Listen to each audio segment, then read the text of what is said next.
What does it really take to turn photography into a full time profitable career? It's a question that, for many of us, can sort of make or break this dream that we have.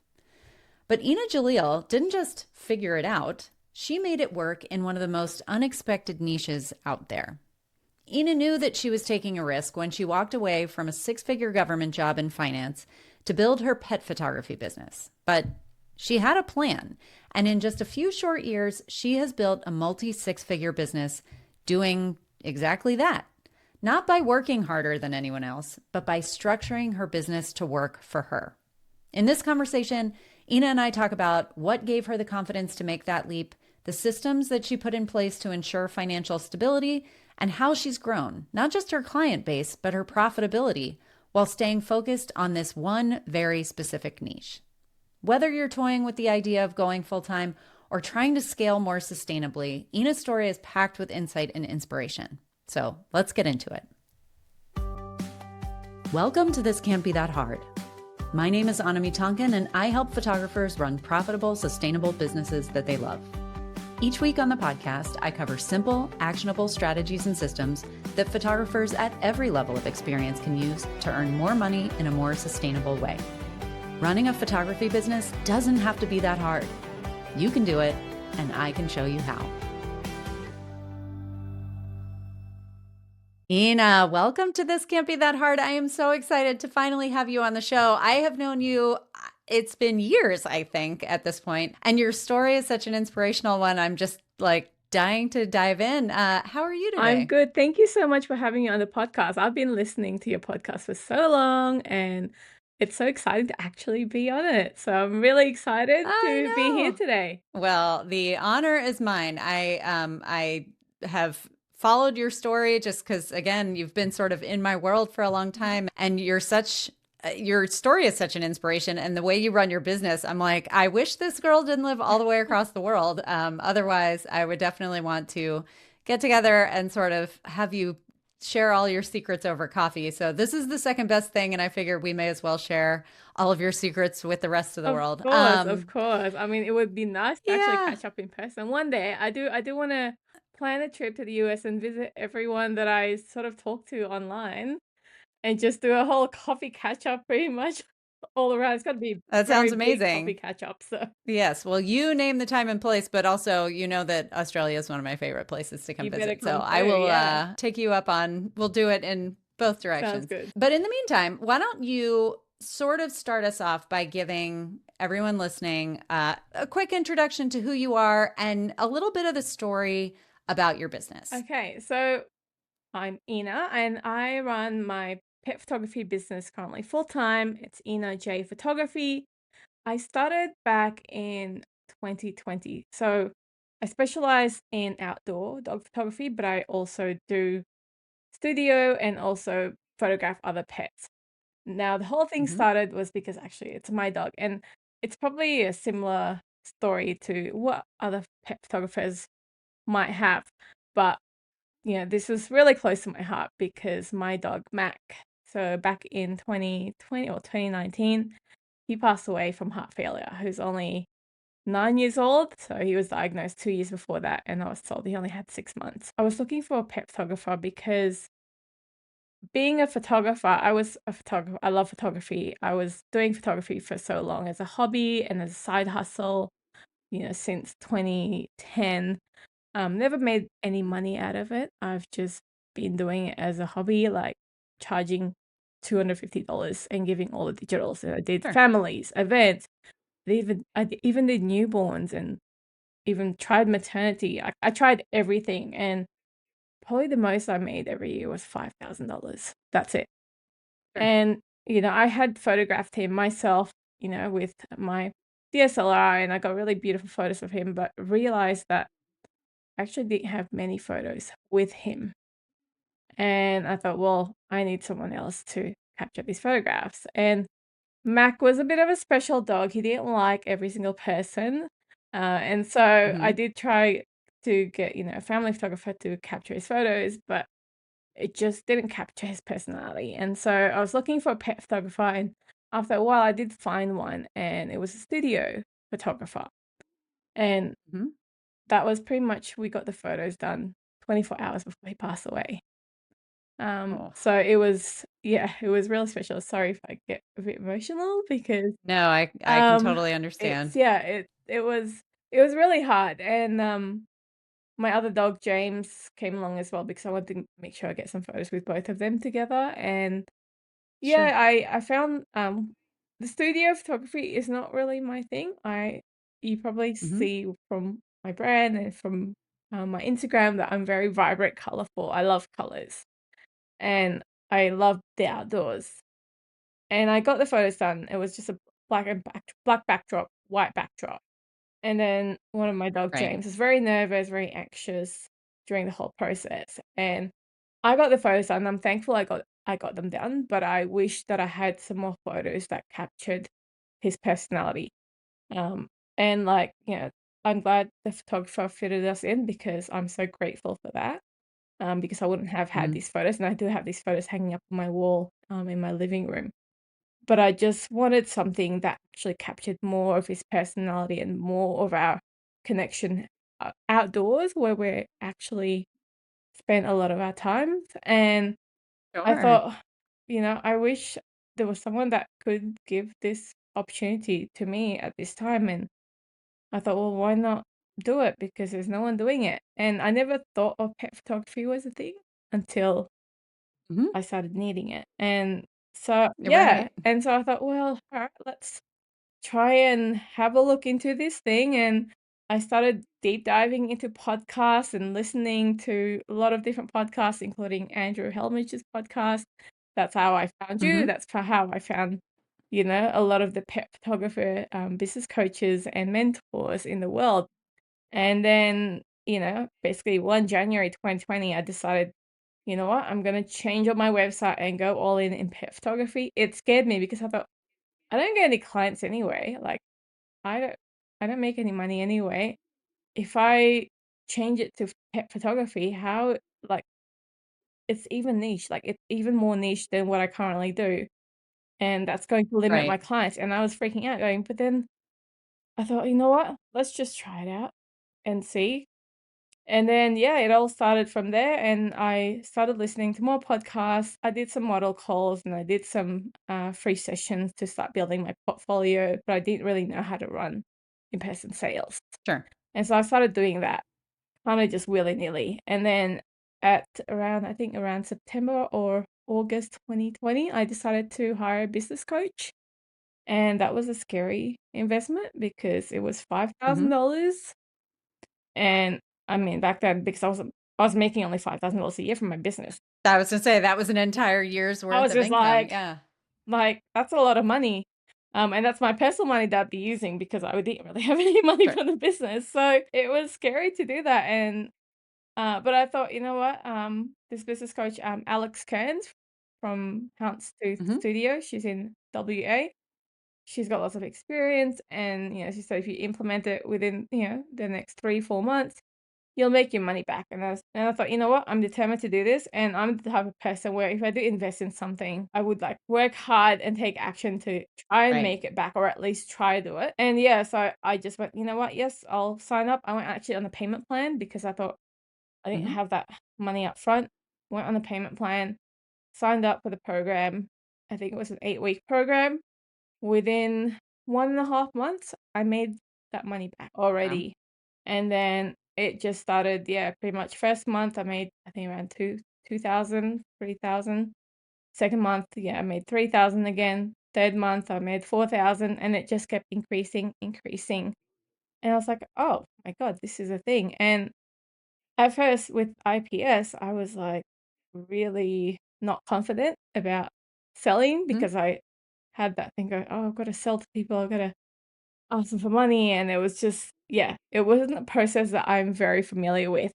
Now, my Sure. background, I actually was working in the Australian government as a business analyst at that time, but my before that, my career was in finance. So I was a assistant business finance manager for the government, so managing internal budgets mainly for the Hmm. government.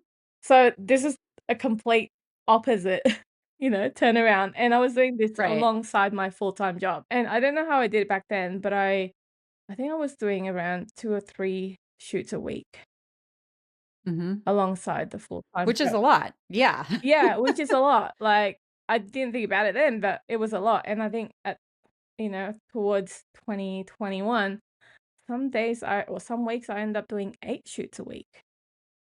Wow. And yeah, That's but I incredible. just did it. Especially given sort of the overlay of, it's a new business, it's a very niche business, Yeah. and there was, COVID was Oh yeah, happening at that time, so there exactly. was all sorts of additional Yeah, like making everything more challenging. exactly. I was looking at my numbers. I did 140 something sessions in, I think, 2021. Basically, in one of those years, I did a lot of sessions. Yeah. And I mean, I was offering the model of a free print. So there were some of those sessions that I didn't make any money. So my average Hmm. sale was probably back then around maybe $600. But I thought Hmm. I just need to keep doing it consistently, keep building my Hmm. skills, keep trying different things, try different marketing approaches, and yeah, and I just thought, wow, this is actually a thing. I'm actually making money out of this, and it was just like, this is exciting, and I get to do what I love. And so I was doing it alongside my full-time job. It was exhausting because I had to Yeah. balance the shoots, the client interactions, the editing, the social media, and I Taking care of your own oh, yeah, dogs. yeah, exactly, like, actually living alive, and then, Right. I guess the good thing is, this is a bit dodgy, but because, COVID was probably as a blessing in disguise because I was working from home most of the time, Sure. so I was kinda cheating maybe because I'll be on my laptop for work, and then I had my other laptop on. So when I was in meetings, I was listening to the meetings, but I was editing as well. So Sure. for Well, anyone that and I mean, the truth is, I think a lot of people during COVID found out when their desk job moved to a remote place that they were able to get yes. an entire day's worth of work done without the distractions and the like, oh, we're going to have 18 Yeah. meetings today for no particular reason, whatever. Then all of a sudden you're able to get Mm, everything that you're yeah, responsible for done yeah, and you have additional time. I mean, a lot of people left their desk jobs during that time to pursue exactly. other things because they had enough time to look up and think like, "Oh, I don't have to make my money this way. I can do it this other Exactly, way." exactly. Yeah. And yeah, and I think it just really driven me to go, wow, this is an actual thing. So I'm just looking at my numbers again. So yeah, the first year, which is the first proper year I did it, 2021, I made Mhm. $40,000. So, Wow. So a jump of what is that, 8 times what you had mhm, ever made yeah, before. yeah. So, okay, I want to pause for a second in the timeline of the story and talk about how because I feel like it's always interesting talking to people who come from backgrounds that include things like finance and Mhm. business analysis and things like that. And when they're doing that in a corporate setting or in your case in a governmental setting, and then you take that knowledge, which of course follows you everywhere, Mm. but you are in your own business, I feel like there's usually this moment of like, wait a minute, I'm doing this all wrong and I know better. Yeah. And it sounds like, I mean, obviously the business coach piece helped you get your ducks lined up, but tell me about kind of the path that you had to follow as you were figuring out the sort of the businessy side of it Mhm. and the financial side of it. And then I am sure that we're going to get to the part where you decided you were ready to Yeah. leave the desk job. Yeah, so I think having, seen that it's a possibility that I could make money Hmm. because I went from, as I said, 5K to 40K. And then the next year, I think I jumped to about $90,000. So Hmm. that was 2022 or but having seen that year, it's possible. And I thought I had a look at all the different marketings I've done and I looked at what worked, what didn't work, especially I did a book project that year in 2021, which was Hmm. where most of that half of that revenue came from. I did, I think, 49 sessions. from the book project in 6 months period. And then one of the things though that I was thinking, going, okay, it's working, it's going well. What if I did this full time? But something that was stopping me all the time was, what if it doesn't work? Like, it's not Sure. constant. Like, I knew that I had a lot of clients who just took a free print. So I knew that something had to change in the business so that I could sustain it as a full time, because I couldn't afford just to keep doing the free sessions. Even Hmm. though it did help me get my name out there, my brand awareness and everything, I had to figure out how to change something, and then also had to remove that limiting belief of, oh my gosh, it's not gonna work. What if, I don't get any bookings? Because as you know, our brain's always trying to protect us, right? My brain just keeps Yeah. going, oh, you're not gonna get bookings, and then you're gonna be homeless and die in a ditch. That's that's not gonna happen. But It is crazy how over the top some of yeah, those like middle of the night musings can yeah, be. exactly. Because I'm right there with you. I've Yep. got my mortgage is paid off. So it's not true. I'm gonna, be Right. homeless. But my brain Right. immediately jumped to that. And so I had to really work on those actual mindsets. And there was a lot of money Hmm. blockers too, in terms of not accepting clients who might not be the right fit, because I was basically saying yes to everyone. Um, Right. and those clients who, just wanted discounts or wanted, some extra photos, I kind of kept giving in to that, but I had to really change my mindset around that. And then, at the end of 2021, I thought, I just can't do this anymore in terms of the, balancing the two. I was struggling to try and balance the full-time job because we also had to go back to the office, more Right. days during the week in 2022. I Every time I go to work, I couldn't concentrate. I just wanted to be at home. And Yep. I think I felt like I tried to make excuses to go, "Oh, I'm not feeling well today." And then I'll be like, "Oh, I think I better work from home today." So, Right. and I just thought, "Oh, you know what? I just needed to do it." And I think one of the things that really triggered me was I was in a sort of temporary contract role, and I was supposed to go back to my other job, because the way government is, you can do transfers to different departments. And my Hmm. other boss in the other department asked me, because I was supposed to come back that June. So this is 2022. Supposed to come back in June, and this was around January or February. And he's like, "Are you coming back?" And I was like, "I'm not sure yet," because I was Yeah. thinking, oh, this is probably a thing that I really want to do. But I think one thing he said really triggered me, because he was not a very nice manager. Uh-huh. And he told me, "Well, if you're coming back, you gotta pull your big girl pants up." And I was like, "Yep, Right. okay, no, I'm not coming back." And I just immediately made that decision. I was like, "I'm not coming back." Yeah. And like, "What do you mean?" I was like, "Well, I'm not coming back." I had long service leave, thankfully, because being a planner with business analyst, financial management, I had 3 months of long service leave, which means in Australia, if Mm. you've worked in the government for over 10 years, you get 3 months full paid long service leave. And I also had a month of Nice. annual leave. So I said, I'm not coming back, but I want to take that long service leave and annual leave instead of getting it paid out as a lump sum. I said, can I take it as paid leave, and then I will resign at the end of. So I negotiated that, had that as, I guess, Hmm. my fallback plan. I thought, you know what, I'm gonna do it. I'm gonna quit, and I'm gonna quit the other job because I just couldn't concentrate. I still had about, I think, 4 months left in the other job, but I told them, Yeah. you know what, I'm quitting. So I told them in February or in January, I'm quitting. I had to do 4 weeks notice. That's fine. Those 4 weeks were the last hard 4 weeks that I had to do because I could not concentrate. Sure. But I thought I had 4 months sort of leeway, and I operated those 4 months even though I was getting full paid salary still for my government job. Sure. I did it as if I wasn't getting any money. So I operated those Yeah. money, I just put aside somewhere else so I didn't see it. And I just operated as if I wasn't getting any other money and that I was doing my photography business full time. and see that Yep. I could do it in those 3 months, go, "Oh my gosh, it's possible. Why didn't I do this sooner?" Because my brain stopped Sure. me, that fear stopped me from doing it.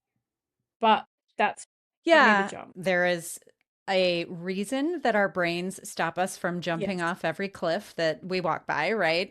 We are hardwired to protect ourselves, to protect the sort of to keep ourselves feeling safe, and that serves us very well in many situations. But I do find that when you're in a situation where it's like you have to make that leap, it's almost like we force a scenario or a person or something else. We put ourselves in the path of someone who might give us the shove that we know somewhere we want and we need. Exactly. And it sounds like, yeah, you let your jerk boss be the Yeah, I think I let that the one to give you that that little shove. permission, yeah, even though I knew that Yeah. I could have done it, it's just I had to something in that triggered in me, and I was like, "I don't wanna ever work for people like that again," and, it's been the best thing because, I mean, yes, there are hard times where, business is Sure. hard, like, running a business is not easy, but I think my background in the finance and business analyst has given me the knowledge and skills to be able to Mm-hmm. get around any problems I, encounter. And I think because I'm so I guess I'm not organized, but I do like to plan ahead. And so I need to Mm-hmm. make sure that, I ran the profit first method.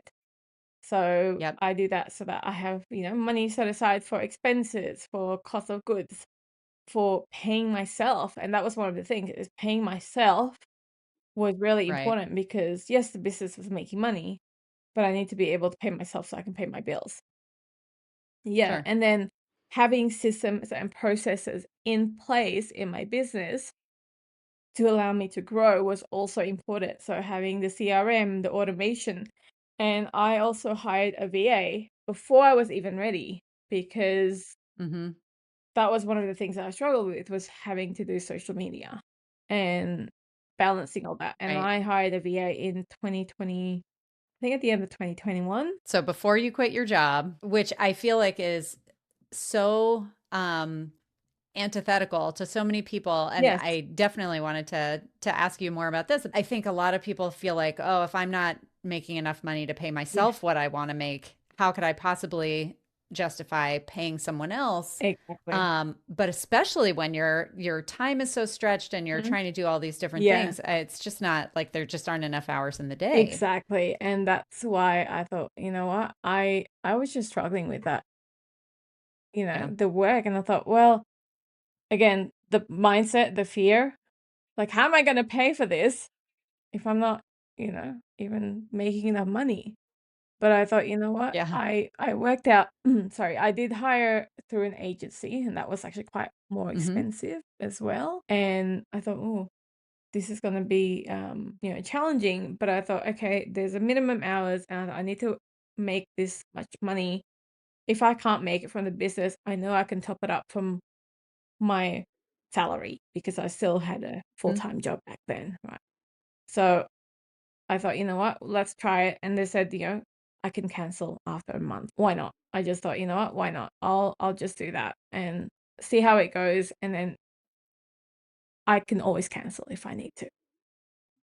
Right. Yeah. So, and I think I took that leap, and you know what? That was the best decision because then the social media stuff, I didn't have to like worry about that so much. Obviously, I had to train the person. The agency did a lot of the onboarding stuff, which I didn't, I guess, know how to do at the time Hmm. because I've never Right. hired anyone before in terms of, you know, my business myself. Yeah, I had to really work out, going, okay, what do I need her to do? And I had a call with them. This is, what I asked her. And I kind of just molded the role and, worked out what I needed to give her. And eventually we kind of got a routine together. And then I started building sort of, recording stuff that I wanted done. And yeah, and it just Hmm. went from there. So that was, I think I hired her in November 2021 or December 2021. Yeah, and before I quit, really. And And is that the same person that you're working with No, today? actually, I hired another person in maybe a year later in 2023, a year and a bit later.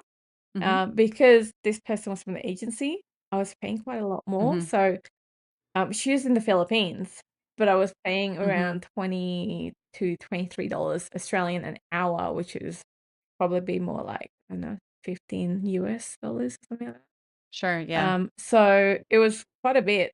And then I actually came across Sarah Monica from she's Hmm. a photographer in Canada, I believe. I think I heard her on a podcast. Hmm. Again, everything from my business They're all now podcast stems connected. from a Yep. podcast. I've heard, and the thing is, I find that I process things better or like orally and like with, and I just listen to it while I was in the car because that's pretty much driving to work, going home to work, going to places. I just listened to it. I just kept listening, and I go Yep. every time I finish listening, I got out of the car, go, okay, I got those things, and I note it all down. And and then I was like, okay, I gotta put this in place.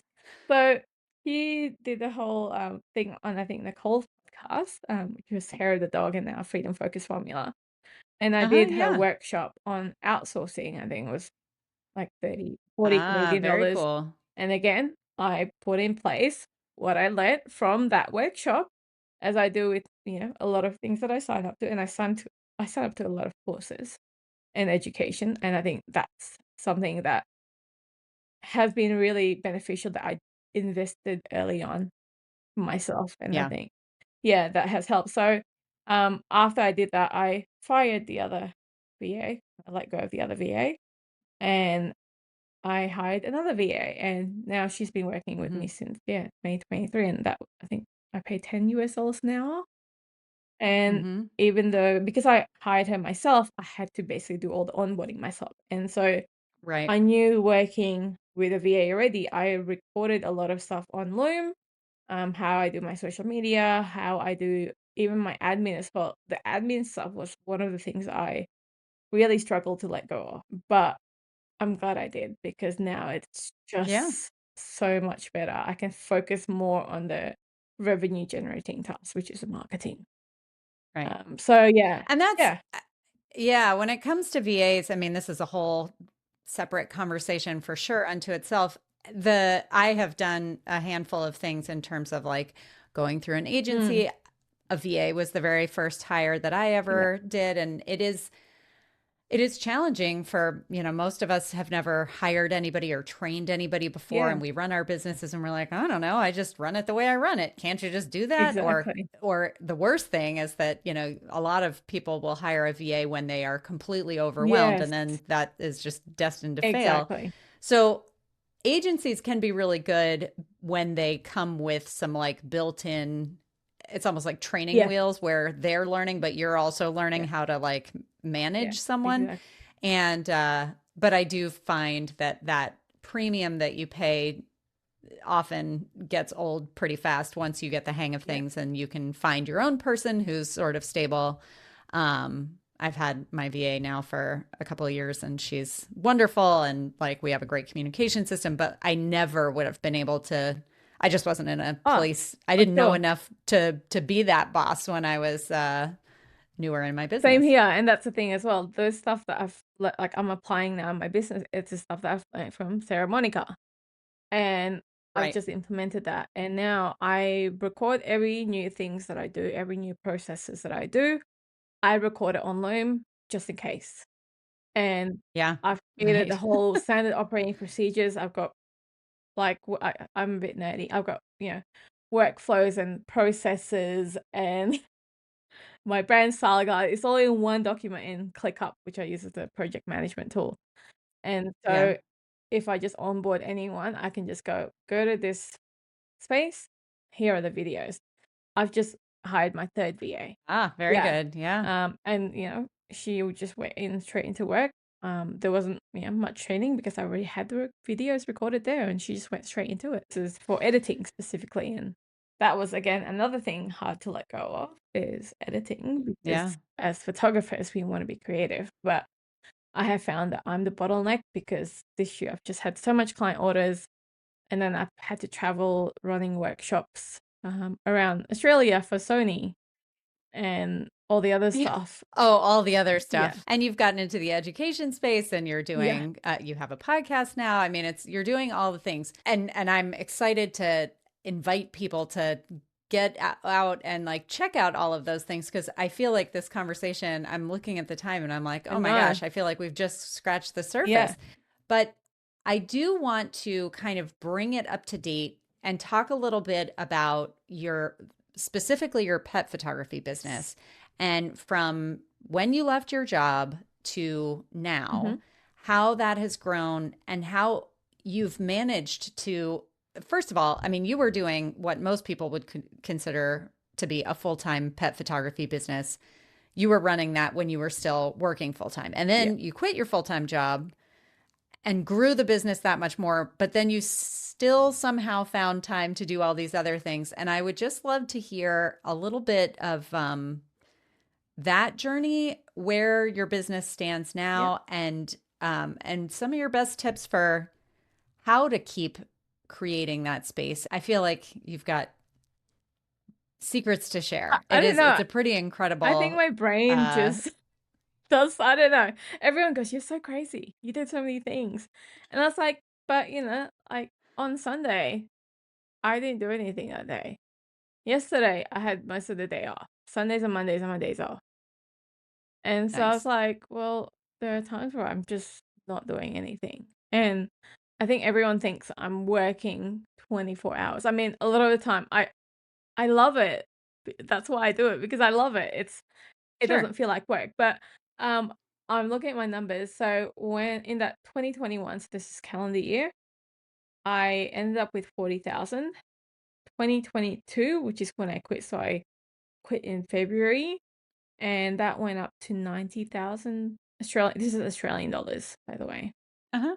And then in 2023, from 90,000, it went to 190,000. And Wow. then last year, it was 240,000. So All pet photography. all pet photography. Well, I think there might be like a Amazing. few things that commercial that was on, but maybe that was one or Sure. two, but pretty much all pet photography. And then I've also Yeah. reduced the number of bookings, like a number of clients as well. So I went from like, 100, I think I had 100 something, 140 sessions in 2022, and then 134 in 2023. And then last year, I think it was 100 sessions. So reducing volume but increasing profitability. Correct. And increasing the average sale. And those are just little Right. tweaks I made, for example. And of course, this might not work for everyone. And, you know, some people go, "Oh, that takes a Sure. lot of time." I started introducing in-person consultation in probably the middle of Mhm. 2022. And that boosted my average sale from $600 to now it's $3,000. Right. So I find that it's been working for me because I like connecting with people. I love talking to people in person. And Mhm. I've just made it the norm. So when people are going, "Well, this is the normal thing is to book in an in-person consult." If they're not from Right. Canberra, from where I am, and if they live over 2 hours Mhm. away, they can always ask to book in a phone consult or Zoom consult. But I've had clients who actually came in, they're like, "Oh yeah, we live about 2.5 hours away." And I was like, "Why didn't you tell me?" They're like, "No, no, we Yeah. wanted to come." I was like, "Okay." And I feel like in-person sales is one of those things where it it does not work for everyone Exactly. for a variety Yeah, of reasons. Some of them are, the people themselves, some of them are the clients or the time and all the different constraints. But for the people that it does work for, it works yeah, great. Like you can make it part of the experience. You can exactly. make it part of what attracts people to you. So Exactly. that's amazing. And Exactly. obviously it's working for you. And you know what, I'm experimenting this year to see whether I'll try Zoom consultations again and see whether that's going to change Hmm. my, average sales. I track everything. I track my numbers, my business analyst mindset and finance, everything needs to like I need to know whether it's working or not, and I need to see the numbers to see if it's working or not. So that's why I have to track the numbers. And I think it's important to know the numbers. And I think that's probably has been a part of the success in my business is that Yeah.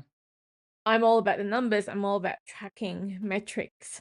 When I do Facebook ads, I just don't do Facebook ads willy-nilly. I need to check to see whether it works. What's working? Yeah, Yeah. and so a lot of people say, "Oh, Facebook ads doesn't work." I was like, "Well, it doesn't work sometimes, but I know at times it works, and I gotta work out, well, how come this campaign worked and this campaign didn't?" For example, last Mm-hmm. year I did International Dog Day. Not I didn't do one this year because I was focusing on other projects, but last year I needed leads for International Dog Day. So I ran a major competition with prizes from other businesses, and then the main one would be a wall art and a session for me. Posted on social media, didn't get much traction. So I thought, all right, I need to do a Facebook ad. So I did a lead ads, and I think over, I don't know, maybe a month, I spent $400. I got 74 leads. I booked yeah, Wow. I booked 18 of those. I think, yeah, 18, and I made about 38,000. Okay, I'm just going to put a disclaimer on that and say that these results may not reflect Actual results. the normal Exactly, results. I mean, exactly. those are insane numbers. Yeah. That is incredible. Congratulations. But it does sometimes happen, and when it does, it's Mhm. always a result of the weirdest stuff. I Yes. mean, like it is always kind of blows my mind. I am a big believer when it comes to running your own business that it's not this binary success and failure. Exactly. It's like, well, this didn't work, so I'm going to change, I'm going to iterate, I'm going to tweak, I'm going to revisit what Mhm. went wrong, and then I'm going to learn from that and like push it in the next Exactly. the next go And I round. think it's Amazing. also tweaking, not tweaking everything, but tweaking a couple of things Mhm. so that you can track. Did those Right. changes The actually make scientific it? method. Yeah, because otherwise, if you change Yeah. everything and then it's still not working, well, or it's working, which change helped that to work? And I mean, this ad was literally simply you've seen my photos, and when Hmm. people see dog photos, it's like it's beautiful. The ad that worked wasn't the photos. The ad that actually Right. generated more leads was literally a yellow background with a red text. That's it. Oh, wow. Just saying, Yeah. Isn't that wild? calling Canberra dog parents, registered to win for this competition. Like $1,500, and that Amazing. was it. That was just the text. And that was like I had to turn off Yeah. the other ad because the other ad wasn't generating any leads, and it was We're random. always looking to stop the scroll. Exactly. So just tweaking different things and testing. So yeah, it has been a journey. There's definitely been hard times. So it's not like everything has worked all the time for me. There's Sure. been challenges for sure. There's been times where I've had no bookings, and then I start spiraling, but I think that Yep. that determination of like, I really don't wanna go back to a job, so I need to do something, Yeah. and so I've put things into action, and it just keeps growing, and I think having that mindset and belief is really important because I find when I start spiraling into negative thinking, that's when my business starts kinda sinking. Yeah. Well, over the course of this conversation, as I said, I feel like you have dropped so many very juicy leads that I'm like, oh, I want to go down that path. I want to go down that path. I want to talk about this. So we'll just have to have you back some other time. Sure. But what I'm sort of noticing is two major things. And one is that willingness to bet on yourself, but also follow through. Yeah. So, whether it was that initial investment in a business coach Mhm. and then a VA, making sure that you were like, well, if I'm going to hire a VA and I'm going to spend all this money, I better make sure that I'm getting every minute of that Exactly. time that I'm paying for has to be worth it. And if I'm going to spend all this money, invest all this money in this coaching, whatever it is that they are coaching me to do, I'm going to follow through and try and, make Exactly. sure I do all the things. And then when you left your job, first of all, putting yourself in a position, setting yourself up for success. Mhm. So you weren't like teetering on the brink of being broke, Yeah. which puts undue pressure on anyone. And instead, giving yourself that pad, giving yourself that security, but also the motivation to like dive right in and really like swim hard. And then that you have just continued to do that, continued to be, seeking out education opportunities and all of that. And how much that has compounded in such a short period of time. Yeah. As I said at the beginning, it really is super inspirational. Oh, thank you. And I know that people who are listening are going to be like, wait, you said she has a podcast? Tell me where this podcast is. And I think you also have a freebie that Yes, you were going to share, I right? do. I do. So the podcast is called The Pet Photographer's Journal. The target audience is pet photographers, but really any portrait photographers can really Sure. get any takeaways from it, because really it's just a subject that's different. The whole Yeah. concept is the same. Photographing pets is the same as photographing people. It's just that it's a different target audience. But the concept, the model, it's the same. So I Yeah. think there can be lots of takeaways from this podcast that people can take, even if they're not a pet photographer. And I do some solo episodes. I have some guest interviews. I've got a live coaching call that I did with someone, a pet photographer in Australia. And basically, I don't know, I guess the issue until we go live, and we tackle the challenges as we go live, which is really scary for me because I was like, well, what if I can't answer it? But you know what? Sure. I know that I can work things out, and even if I can't provide an exact solution, I know that we'll work towards something on the call. And so that's up, that's going to be up soon as well. And I'm still taking applications for like live coaching call on the podcast if you're brave enough to go on Oh, there. I love that. And yeah, the freebie is just basically like a little 15-minute plan that you can do every week to boost your marketing. I think the thing is, in my business that has been successful is doing the marketing and having different marketing campaigns throughout the year, both active and passive, and actually be really consistent in implementing that. And I think that's probably the struggles of everyone. What I hear most is, Sure. I haven't got enough clients, or I don't get consistent bookings. And I think that was my worry as well when I jumped into this full time, is not having consistent bookings. And Sure. because I implemented, there's different pieces of it, but I have a 12-month marketing calendar that I implement, like just spending 15 to 30 minutes each week on it is going to help you in the long term. So this is just like a Yeah. little short mini guide. And if you put it in place and implement a couple of things from it, you'd be able to get, an extra 1 or 2 clients a month. Amazing. Well, Ina, this has been a pleasure. Thank you so much. Thank you. I will put links to everything in the show notes. But as I said, we will have to have you back on again to dive down one of these many kind of open loops that we opened here That sounds this week. good. But thank you so That much. sounds good. Thank you so Yeah, much for have a having wonderful me. day. That's it for this week's episode of This Can't Be That Hard. I'll be back same time, same place next week. If you like the show, be sure to check out thiscan'tbethathard.com to explore all the resources we have for photographers. And of course, it would mean the world to me if you would leave a review of the show on iTunes or Spotify. As always, thanks so much for joining me. I hope you have a fantastic week.